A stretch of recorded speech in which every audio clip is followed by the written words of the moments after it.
जय हिंद। आज हम पढ़ेंगे साइंस के बारे में। साइंस को जानते हैं कि एकदम बेसिक से, आज एकदम बेसिक से उठाए हैं कि साइंस आखिरकार होता क्या है। तो जानिए, साइंस जो होता है कि जो हम चल रहे हैं वो भी साइंस है, सोच रहे हैं वो भी साइंस है, इस पृथ्वी पर टिके हैं वो भी साइंस है, जो हम ये बोल रहे हैं ये भी साइंस है। आप कहेंगे कि साइंस नहीं है, तो आपको धीरे धीरे सब समझ में आएगा कि कैसे ये साइंस है। ठीक है, तो चलिए इसको भी आगे पढ़ेंगे। पहले हम पढ़ते हैं साइंस का बेसिक कॉन्सेप्ट, जो हर लोगों को नहीं पता होता है। ये जानना बहुत ज़रूरी है कि साइंस का आखिरकार बेसिक कॉन्सेप्ट क्या है, ये जानना ज़रूरी है। तो चलिए आज हम पढ़ते हैं साइंस के एकदम बेसिक कॉन्सेप्ट की ओर। तो चलिए जो अब देखते हैं साइंस। तो साइंस तो हमने आपको बताया है कि जो होता है कि चल रहे हैं वो भी साइंस है, खेल रहे हैं वो भी साइंस है, अगर बॉल मारे ऊपर गया नीचे आया तो वो भी साइंस है। तो ये साइंस के बारे में आप जान लिए। अब इसकी परिभाषा देना हो तो आप कैसे देंगे? बहुत लोग याद करते हैं, रटते हैं, सब कहते हैं कि किसी भी क्रमबद्ध ज्ञान, सुसंगठित सुव्यवस्थित क्रमबद्ध ज्ञान को विज्ञान कहते हैं। अब एक परिभाषा तो ये हो गया, लेकिन मैं आपको बता रहा हूँ कुछ अलग सा परिभाषा। ठीक है, चलिए तो इसका परिभाषा पहला नंबर देखते हैं वो क्या होता है। तो साइंस को हम हिंदी में कहते हैं विज्ञान, और इसी से हमारा परिभाषा का निर्माण होता है। कैसे? देखिए, विज्ञान का हम संधि विच्छेद करेंगे तो किस भाग में टूटता है? बी धन ज्ञान। टूटता है कि नहीं? टूटता है ना। तो बी धन ज्ञान के रूप में टूटता है। तो बी का मतलब होता है विशेष, और ज्ञान का मतलब होता है ज्ञान। ठीक है, तो विशेष ज्ञान। अब हम परिभाषा बता रहे हैं कैसे होगा।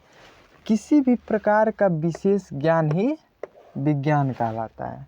ठीक है, तो किसी भी प्रकार का विशेष ज्ञान विज्ञान कहलाता है। एक परिभाषा मिल गया आपको।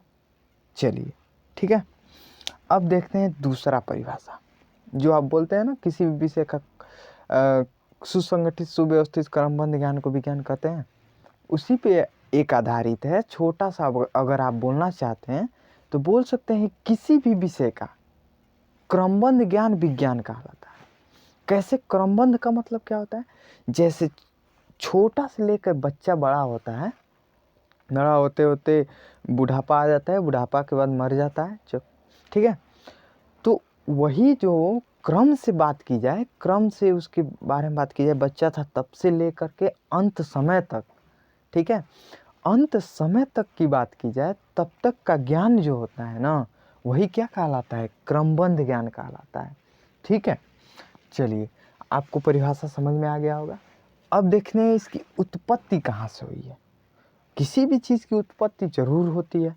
पौधे की बात की जाए तो जमीन से उत्पत्ति होती है, अर्थात बीज से उत्पत्ति होती है। ठीक है, और मोबाइल की बात की जाए तो मशीनों द्वारा उत्पत्ति होता है उसका। ठीक है, इंसानों की बात की जाए तो इंसान से ही उत्पत्ति होती है। चलिए अब देखते हैं साइंस की तब उत्पत्ति कहाँ से होती है। ठीक है, तो इसकी उत्पत्ति जो होती है वो लैटिन भाषा की साइंटिया शब्द से हुई है। ठीक है, लैटिन भाषा के साइंटिया शब्द से। इसका साइंटिया जो होता है वो लैटिन भाषा है। ठीक है, अधिकतम देखेंगे आप तो लैटिन भाषा से ही अनेक शब्दों का निर्माण होता है। उसी प्रकार ये भी साइंस भी साइंटिया शब्द से निर्माण हुआ है, जिसका अर्थ, साइंटिया का अर्थ होता है ना एक विशेष ज्ञान। ज्ञान ही होता है इसका अर्थ। ठीक है, इसका साइंटिया का अर्थ क्या होता है? ज्ञान होता है। तो इसीलिए कहा गया है किसी भी प्रकार का विशेष ज्ञान विज्ञान कहलाता है। यहाँ तक सबको समझ में आया? चलिए अब देखते हैं जनक। इसके जनक कौन है? साइंस के जनक कौन है? लोग बताते हैं अरस्तु हैं, कोई बताता है आइंस्टीन है, कोई बताता है लेवोसिए हैं। लेकिन आज हम जानेंगे कि इसके असल में जनक कौन है। खोज तो सब कोई करता है, लेकिन वो लोग जो हैं वो अलग अलग पार्ट की खोज किए हैं, इसीलिए उनमें लोग कंफ्यूज हो जाते हैं। लेकिन अगर बेसिकली सिर्फ साइंस की बात की जाए कि सिर्फ साइंस के जनक कौन है, तो इसके जनक हैं गैलीलियो गलीली। कौन से? गैलीलियो गलीली। तो आप फिर याद करिए कि गैलीलियो गलीली बहुत टेढ़ा नाम है। अब इनका जन्म कब हुआ था? तो इनका जन्म हुआ था 15 फरवरी 1567 ईस्वी में। ठीक है, इतने में इनका जन्म हुआ था। उसके बाद से इन्होंने कुछ सालों बाद साइंस की खोज की। इन्होंने कुछ एक्सपेरिमेंट देखा जिसकी वजह से ये सोचने में पड़ गए कि ये आखिरकार ये है क्या। इसी प्रकार खोजते खोजते धीरे इन्होंने उसके बारे में ज्ञान प्राप्त किया, जिसकी वजह से उन्होंने कहा कि ये सब साइंस है। ठीक है, चलिए अब देखते हैं इसके प्रकार के बारे में। कितने प्रकार होते हैं इसके? तो इसके प्रकार होते हैं 3। कौन कौन से? पहला होता है फिजिक्स, दूसरा केमिस्ट्री और तीसरा बायोलॉजी। तो फिजिक्स का अर्थ होता है हिंदी अर्थ भौतिक विज्ञान, केमिस्ट्री का रसायन विज्ञान और बायोलॉजी का जीव विज्ञान। अब इन तीनों के बारे में हम अगले वीडियो में चर्चा करेंगे, वरना वीडियो लंबी हो जाएगी। ठीक है, तब तक के लिए बाय। अब इसका वीडियो अगले वीडियो में, तब तक के लिए।